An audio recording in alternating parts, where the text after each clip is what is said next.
આજકાલ માલદીવ્સ અને લક્ષદ્વીપ સર્ચમાં ખૂબ આગળ છે. એની સાથે સાથે આપણા વડાપ્રધાન નરેન્દ્ર મોદી પણ ગૂગલની સર્ચમાં ટોપ 3માં આવી ગયા છે. આની પાછળ કારણ ઘણા છે. તમે સોશિયલ મીડિયા કોઈ પણ ખોલીને બેસશો, ફેસબુક, ટ્વિટર કે ઇન્સ્ટાગ્રામ, બધે જ લક્ષદ્વીપ લક્ષદ્વીપ અને લક્ષદ્વીપ ચાલે છે. આ ઉપરાંત બોયકોટ માલદીવ્સ અથવા તો માલદીવ્સ આઉટ માલદીવ્સ આ ટાઈપના હેશટેગ પણ અત્યારે ચાલી રહ્યા છે. આપણને બધાને ખબર છે કે હમણાં વડાપ્રધાન નરેન્દ્ર મોદી થોડા દિવસ પહેલાં લક્ષદ્વીપની મુલાકાતે ગયા અને ત્યાં એમણે સ્કૂબા ડાઇવિંગ કર્યું અને ઘણા બધા ફોટા પડાવ્યા. ત્યાર પછી આ બધું ચાલુ થયું છે. કેમ થયું છે એ બાબતે આપણે પછી આવીશું, પણ આ બધા જ આખા જ વિવાદના મૂળમાં શું છે એ પહેલાં આપણે જાણીએ અને પછી અત્યારનો મુદ્દો કેવી રીતના સામે આવ્યો એ જાણીએ. નમસ્કાર, હું છું સિદ્ધાર્થ છાયા અને સીટ ટોક્સની ઇન્ટરનેશનલ ટોક્સમાં તમારું સ્વાગત છે. જેમ મેં આગળ કીધું એ પ્રમાણે માલદીવ્સનો વિષય અત્યારે ચારે બાજુ છવાઈ ગયો છે અને માલદીવ્સની સાથે લક્ષદ્વીપ પણ એટલું બધું સોશિયલ મીડિયામાં જોવા મળી રહ્યું છે. તો આ જે થયું ચાલુ એના કારણોમાં હમણાં 4-5 દિવસની વાત છે જ નહીં. આ વસ્તુ ચાલુ થઈ હતી 2022-2023 જ્યારે માલદીવ્સના પૂર્વ રાષ્ટ્રપતિ અબ્દુલ્લા યમીન ગયુમે એક ઇન્ડિયા આઉટ નામનું પ્રદર્શન કહો અથવા તો એજિટેશન કહો એ માલદીવમાં શરૂ કર્યું હતું. હવે આ વસ્તુ પણ એક મજાની વસ્તુ છે. આ જ અબ્દુલ્લા યમીન ગયુમ ઉપર તે વખતે કાળા નાણાંને ધોળા કરવાનો આરોપ હતો. એટલે પોતાનો રાજકીય લાભ લેવા માટે અથવા તો જનતાનું ધ્યાન બીજી તરફ દોરવા માટે એમણે ઇન્ડિયા આઉટ નામનું આ કેમ્પેઇન ચાલુ કર્યું. થયું એવું, ત્યાર પછી એમના પર કેસ ચાલ્યો, એ સાબિત થયો અને એમના ઉપર 11 કે 13 વર્ષની સજા પણ જાહેર થઈ છે. પણ તેમની જે પાર્ટી છે PPM એટલે કે પ્રોગ્રેસિવ પાર્ટી ઓફ માલદીવ્સ, એમણે આ એજિટેશન ચાલુ કર્યું અને એની સાથે પીપલ્સ નેશનલ કોંગ્રેસ એટલે કે PNC એ પણ જોડાઈ આ ઇન્ડિયા આઉટ નામના કેમ્પેનમાં. એ સમયે ત્યાં ઇબ્રાહિમ સોલિહ કરીને રાષ્ટ્રપતિ હતા માલદીવ્સના, જે ભારતના મિત્ર ગણાતા હતા. એમણે આ બાબતે કડક કામ લીધું અને આ જે કોઈ પણ ચળવળ કે જે કંઈ હતી એને દાબી દેવાનું કોશિશ કરી. એ વખતે ભારતના રક્ષામંત્રી રાજનાથસિંહ પણ માલદીવ્સ ગયેલા. તો એમની જે ટ્રીપ હતી ત્યાં પણ આ પ્રદર્શનકારીઓએ વિક્ષેપ પાડવાની કોશિશ કરે એ પહેલાં આ ઇબ્રાહિમ સોલિહે બધાને કંટ્રોલમાં કરી લીધા. એટલે ટૂંકમાં કહીએ તો આ 2-2.5 વર્ષ પહેલાંની વસ્તુ આ ચાલુ થઈ ગઈ હતી.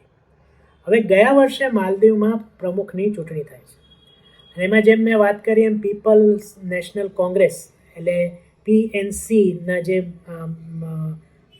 રાષ્ટ્રપતિના ઉમેદવાર હતા અને જે ચીનના બહુ નજીકના ગણાય છે એ ઇબ્રાહિમ મુઇઝુ એ ચૂંટણી જીતી ગયા. હવે જેમ આપણે જાણીએ છીએ કે ચીન તરફી હોય એટલે એમનું ભારત વિરોધી હોવું જરૂરી છે. એટલે એમણે આ ઓલરેડી ઇન્ડિયા આઉટમાં તો ભાગ લીધેલો જ હતો એમણે અને એમની પાર્ટીએ.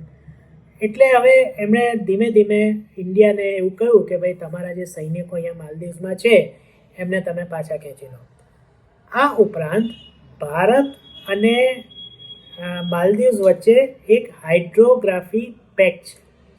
હવે આ હાઇડ્રોગ્રાફી શું છે એ આપણે જાણીએ એ પહેલાં એક વસ્તુ અહીંયા નોંધવાની એ વાત છે કે અત્યાર સુધી જે કોઈ પણ માલદીવ્સમાં નવા રાષ્ટ્રપતિ આવતા એ રાષ્ટ્રપતિની શપથ લે એના થોડા દિવસોમાં સૌથી પહેલાં ભારત આવતા અને ભારતના વડાપ્રધાન અને રાષ્ટ્રપતિને મળતા. આ કાયમી એક પરંપરા રહી છે. પણ આ મુઇઝુ જે છે એમણે શું કર્યું, એ ભારતના આવ્યા ચૂંટાયા પછી અથવા તો રાષ્ટ્રપતિના શપથ લીધા પછી તેઓ ગયા તુર્કી. હવે તુર્કીના જે રાષ્ટ્રપતિ છે રસેપ તૈયબ એર્દોગાન, એ ઓલરેડી ભારત વિરોધી બાબતો માટે જાણીતા છે અથવા તો એમનું જે સ્ટેન્ડ છે એ ભારત વિરોધી રહ્યું છે. એટલે એમને મળવા ગયા એટલે દેટ મીન્સ કે એ ક્લિયર હતા કે એ ભારત વિરોધી જ છે અને એમને ભારત પ્રત્યે કોઈ પ્રેમ નથી અને ઉલટું જે ભારત વિરોધી તત્વો છે એમની સાથે એમણે મળીને કામ કરવું છે. એટલે આ જ્યારે વસ્તુ થઈ ત્યારે ભારત પણ એલર્ટ થઈ ગયું. હવે આપણે આવીએ હાઇડ્રોગ્રાફી પેક્ટ. એટલે હાઇડ્રોગ્રાફી એટલે શું એના વિશે આપણે જાણીએ. તો આ હાઇડ્રોગ્રાફી છે એ એક એવું સાયન્સ છે કે જે દરિયાની અંદર જીવ છે કે શું ત્યાં અંદર રહેલા જીવ છે અથવા તો જે વસ્તુઓ ત્યાં છે, તત્વો છે, એનો અભ્યાસ કરે છે. એક ટાઈપનું કહીએ તો સર્વે જેવું કામ છે આ હાઇડ્રોગ્રાફી ની જે સાયન્સ છે. ભારત એમાં માલદીવ્સને મદદ કરે છે કે એની અંદર શું શું છે એ પ્રમાણે માલદીવ્સને દરિયાઈ જીવો વિશેની માહિતી મળે. હવે આ જે પેક્ટ છે એ આ જૂન 2024માં એક્સપાયર થાય છે.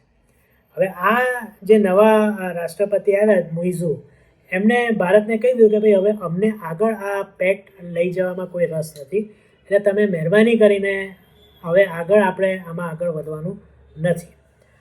ટૂંકમાં એક રીતના કહીએ તો ભારત વિરોધી વાતાવરણ ઓલરેડી મુઇઝુના આવવાથી ચાલુ થઈ ગયું હતું માલદીવ્સમાં અને ધીમે ધીમે જેમ તુર્કીને મળ્યા એમ પાકિસ્તાનને પણ એની સાથે પણ માલદીવ થોડું વધુ નજીક ગયું.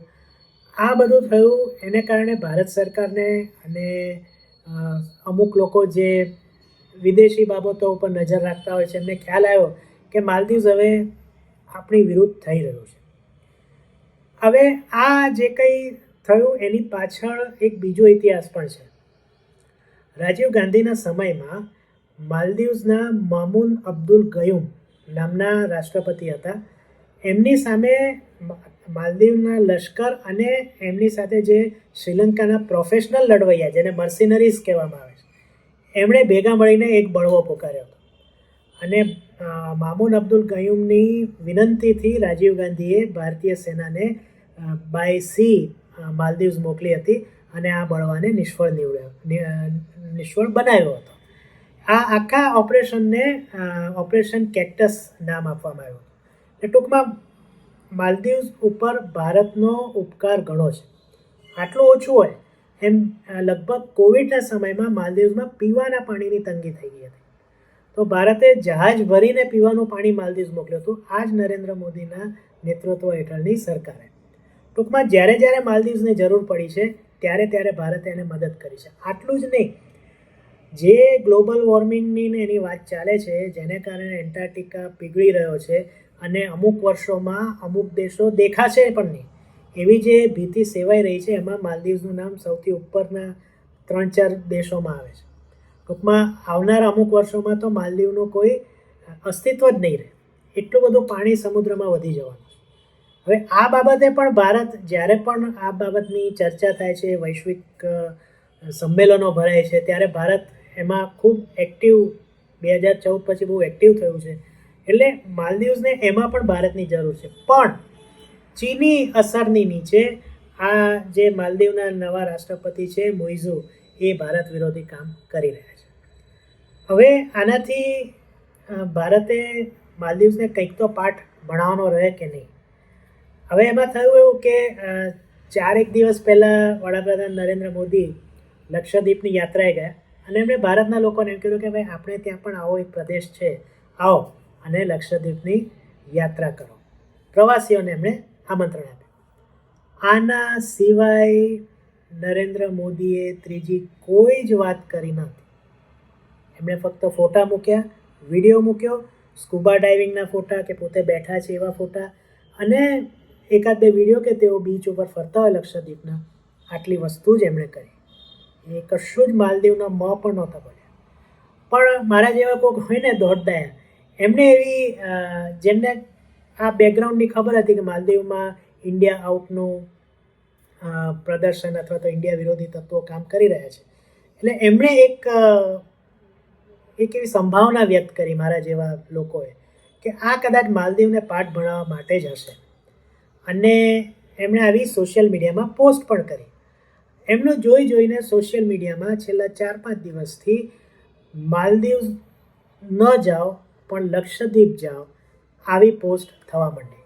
અને ટ્વિટર ઉપર તો આને લગતા ટ્રેન્ડ્સ પણ જુદા જુદા થવા માંડ્યા, જેના વિશે મેં તમને હમણાં વાત કરી. તો આ બધું ચાલુ થયું એમાં માલદીવ્સના 3 મિનિસ્ટર્સ મલાશા શરીફ, મરિયમ શિયુના અને અબ્દુલ્લા મહઝૂમ આ લોકોએ નરેન્દ્ર મોદી વિરુદ્ધ બકવાસ કર્યો.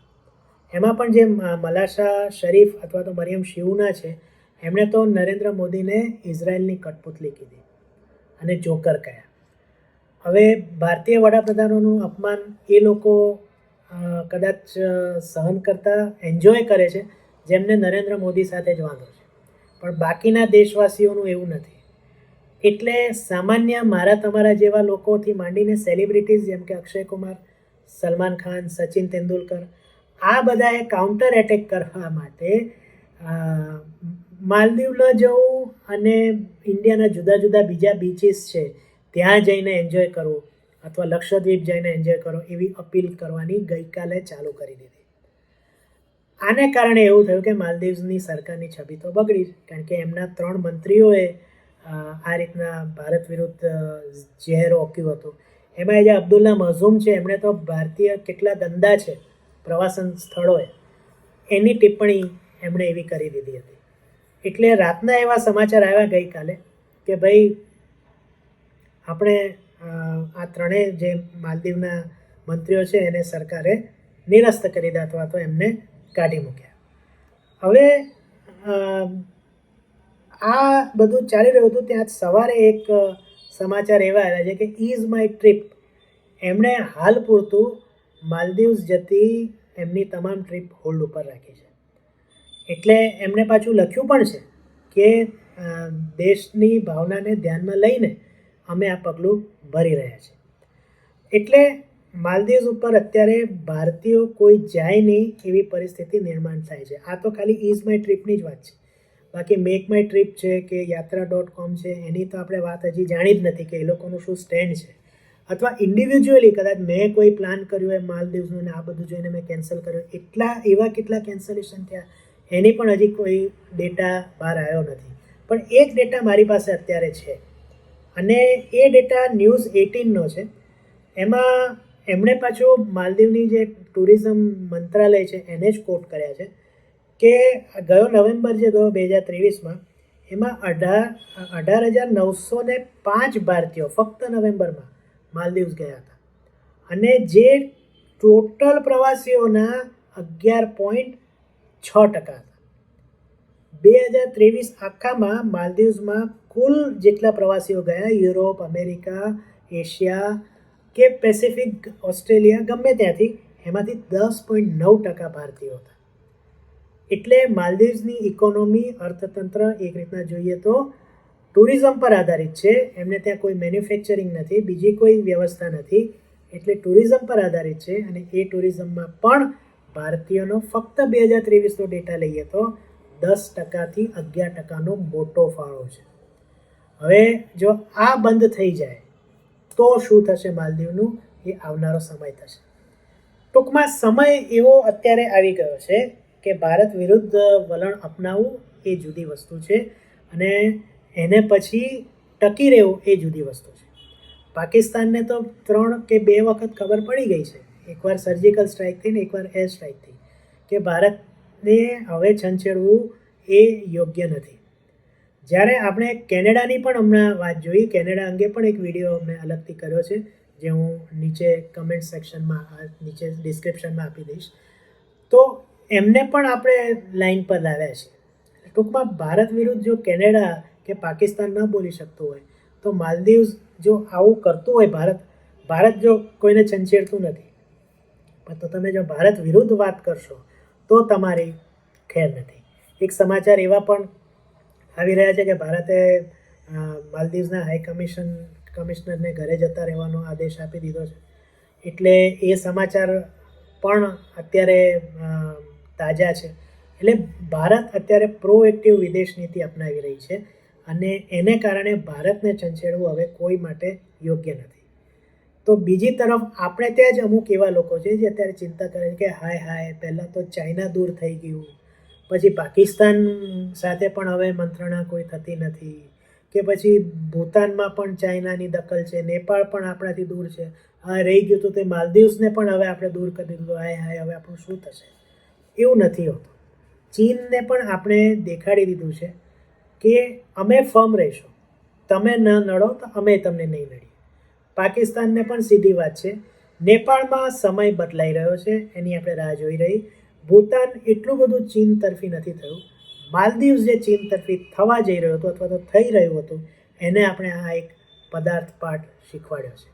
એટલે હજી પણ જે લોકો એવું બોલે છે કે ભાઈ માલદીવ્સનું આમાં બિચારાનો શું વાંક, અથવા તો અમુક એવા આપણા સળંગ ડાયા મિત્રો લિબરલ એવું કહી દે છે કે ભાઈ નરેન્દ્ર મોદીનું અપમાન એટલે દેશનું અપમાન નહીં. એવું નથી.